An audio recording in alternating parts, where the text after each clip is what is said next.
أعوذ بالله من الشيطان الرجيم. بسم الله الرحمن الرحيم.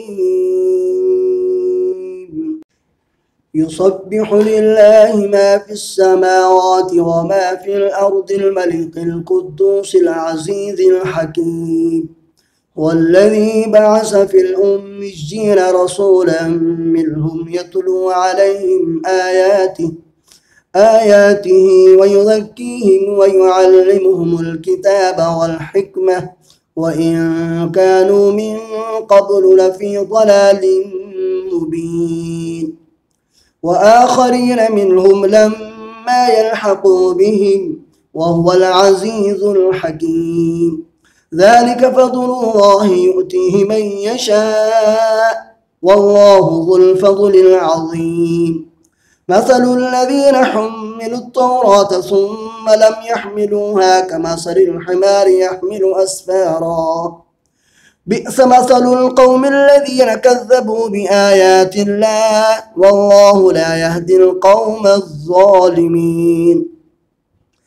قل يا أيها الذين هادوا إن زعمتم أنكم أولياء لله من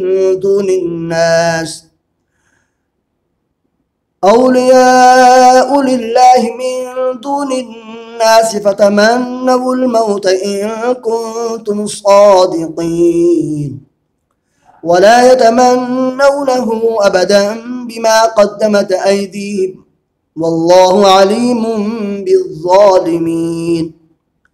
قل إن الموت الذي تفرون منه فإنه ملاقيكم ثم تردون إلى عالم الغيب والشهادة فينبئكم بما كنتم تعملون.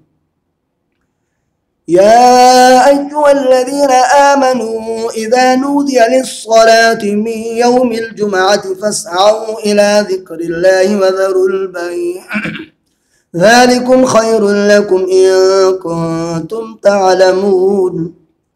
فإذا قضيت الصلاة فانتشروا في الأرض وابتغوا من فضل الله واذكروا الله كثيرا لعلكم تفلحون. وإذا رأوا تجارة أو لهوا انفضوا إليها وتركوك قائما. قل ما عند الله خير من اللهو ومن التجارة والله خير الرازقين.